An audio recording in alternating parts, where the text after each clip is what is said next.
Hi, this is Michael McFarland with Roadrunner Real Estate. I'm going to be here with one of my clients today, Jamie Mathy. We're going to go through his building and space that he's done a wonderful job with. Come join me.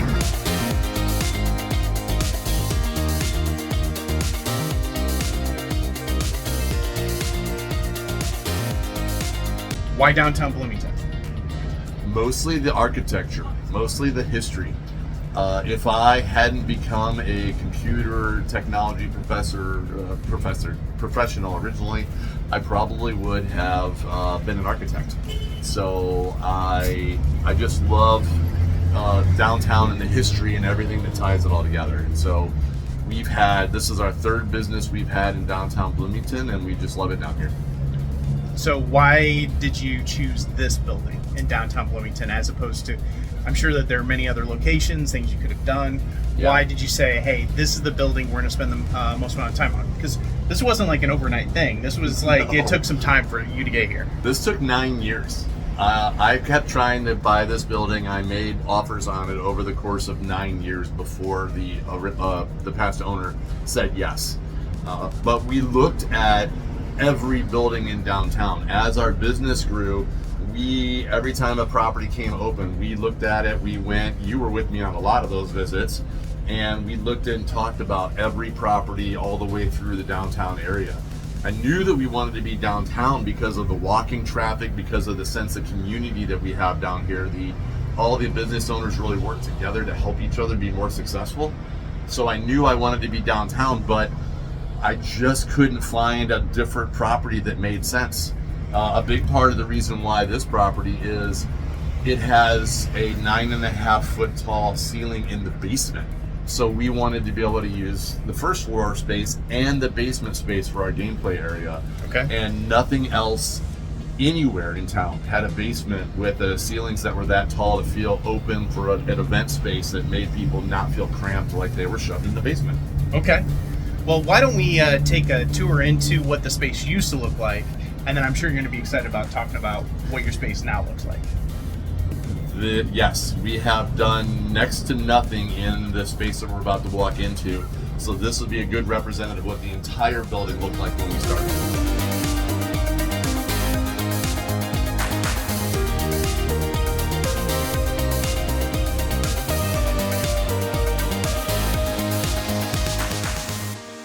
This is not where you have your new store. This is how it was when you first started, correct? Yeah, this is drywall or drop ceiling hangers from the ceiling. We've been taking those out, repairing those. Lots of places where walls have been ripped out and removed, and a lot of things that got to get rebuilt. So this is the perfect opportunity to customize this space for anybody who is interested in partnering with us. So what was this space originally used for? Then kind of give us just a brief overview of where it was, where it's come from, and then as you received it. Because this is how it was when you got it. Yeah. So, how did it get to this state? I guess is the question I'm asking. The building it's got a long history. It was originally from the 1860s, and it was built as retail store on the bottom with apartments above it. The store was originally a Woolworths, for anybody who remembers Woolworths, and that building burned down in the Great Fire of 1900. Then it was rebuilt again, much the same way, retail on the first floor, apartments above it, and the building burned again in 1939. After that point, Woolworths rebuilt it as a single floor store for themselves, and they were here until 1968 when they moved their location out to the mall. After they moved, it was a variety of things, usually some form of office space. There was State Farm Training Center in here. People have told me they remember it being insurance agents. When I first moved to Bloomington, I remember this side we're standing in being a Smith Barney Financial Advisor's office. Okay. And you can still see some of the trace marks on the floor of where their office walls were as they were moving in. And they had the drop ceiling in here when, 70s energy conservation. And so that's why all the drop ceiling hangers are in here as well. Mm-hmm. And then they moved out when Smith Barney ceased to exist in the 2007 Great Recession. The people that were here moved out, and it's been empty mostly since then. Okay. So as business owners or property owners in downtown are now starting to bring more retail back, we're starting to see that resurgence of people walking the streets, coming to look at stuff and wanting to buy stuff. And even in your move, I believe that you've seen better growth in revenue since you moved over to your new space. Absolutely. More space, more developed, and everything like that. So well, it can really help I think the big windows help too. I Yeah. think people being able to see inside of what we're doing, I think all the windows have helped that a lot. Okay. Well, I think at this point, unless you have anything else, why don't we head over to what your space now looks like, and maybe that's really the exciting place. It's going to be night and day different.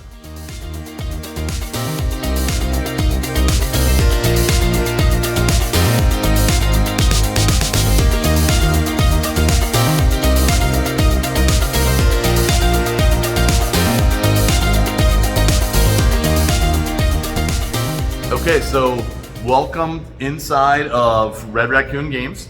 We have been open in this location for just over 1 month, just a few days over 1 month. We are functional. We worried about moving all of the products that we had to sell into the store first. We still have some decorating to do, but we're really excited about the space, and so far the reception from the town and the city has been amazing. One of the things that you'll see when you first walk right inside the door is, if you can tilt the camera just a little bit, we saved a bunch of historic aspects of the store, and up there you see the original air handler for the doorway from Woolworths. We could have taken it down and throw it away, but it was part of the history of the building, and it's just one of a bunch of different things that we tried to save as we brought this building back to life. Right inside the door too, you'll also find Zeta Coffee. Zeta Coffee sells obviously coffees, but also hot tea, boba teas, and ice cream. And it was not ever part of the original plan, but after we were in the newspaper, they reported the news that we were going to restore this building. I got a random Facebook message from Joel at Zeta saying, have you ever thought about coffee inside the store? And we sat down and had a bunch of meetings. Michael helped us get through some financial details, and now we have a coffee shop running inside of Red Raccoon Games, so that's kind of As we fun. both are wearing our shirts today. Yeah, exactly. Yeah, there's about 1,000 people who live downtown in all of the restored lofts and apartments and above all the retail businesses. And a lot of them will come here for sodas and snacks and things of that nature because they know we have them. And there's nobody else that has them right now too. So, you know, it's a fun opportunity. We get to see a lot of them. We've got to know them over the years, and everybody's happy with it. We start off with lighter games, with party games and family type games. Okay. That's where we go for initially. So that's your first impression, because this world of board games, and specifically of Euro board games, is very new to a lot of people. They're used to have grown up playing things like Monopoly and Clue and Sorry and Trouble and things of that nature, which were all fun games. We all played them as kids. Opens up a ton. The only limitation for most board games is usually, do the kids know enough words to read the cards or components of the rules? That's really the only limitation. So when we talk about games like Pokemon, the limitation is, when are they old enough to read the cards? Okay. That's what it is. We also got into stuffed animals, stuffies as the kids refer to them nowadays. Okay. It was never something we thought we were going to do, but when we were shut down during the pandemic, we got an email from a company called Squishable saying, hey, we made this cool Plague Doctor squish. Are you interested in this for your store? And we threw it on Facebook to see if any of our customers would be interested in it. We got 62 orders the first hour. Okay. We've sold over 500 of them at this point. They're hugely popular. I can't even show one right now in this video because we're out again waiting on them to make some more because they're having a hard time keeping up with it. Okay. But it opened up an entire world of stuffed animal sales that we didn't even know that we were missing out on. Okay. And the number of stuffed animals that we sell now flabbergasts me every time I look at it. Dungeons and Dragons is the biggest and hottest it has ever been in its history. It was originally released in 1977 or 78, and it has gone through many iterations, but right now the internet has actually made Dungeons and Dragons more popular than it has ever been. And it's mostly because Hollywood stars are coming out of the closet and say, hey, I'm a geek, and You know, I mean, who went to Hollywood? It was band geeks and theater geeks. That's who went to Hollywood. And now they're like, yeah, I like to play games too. And they're all playing online, which is creating a whole new generation of people who want to play games like Dungeons and Dragons. And the fastest growing demographic is teenage girls. Okay. Which seems counterproductive to what everybody thinks that a role-playing game like Dungeons & Dragons should be. It's teenage girls. They love it. They have fun. It's amazing. So we sell Dungeons & Dragons and tons of accessories for Dungeons & Dragons. Miniatures, lots and lots of dice. Some of them are very cheap dice like you have out of your Monopoly set at home. Other ones are made out of semi-precious gemstones or metals. The new trend right now is hollow metals, so they're light and delicate, but they're curved, shaped out of either silvers or bronzes and coppers. And when you roll them, they kind of tinkle because they sound like they're bells as they're rolling across the table. So that's the new hot trend right now. We also do a lot of used games. So we have people who have games at home, and here they can sell the games on commission and turn them into store credit. So if you have a game that doesn't get played, you can turn it into maybe games that you will play with your family in the future. So people want to buy used games all the time. Huh. Well, some of them are have gone super collectible because there are so many board games being made right now. The print runs on a lot of them are pretty small. Okay. And if the publisher chooses not to do a second print run on it, it just you can't buy it anywhere except for on the used market. Okay. So we sell, I don't even know, it's thousands of used games every year. Okay. For people. I'm not going to play this one. It didn't work for my group of people, my family. Okay. So they turn it into something else. So if you're looking for a used game or something you can't find, come see Jamie. Yeah. So we get to the back of the store, and back here we have a lot of model kits, right? So there are, right behind us now is called Gundam. When I was a kid, I built a lot of model cars, model trains, and model airplanes.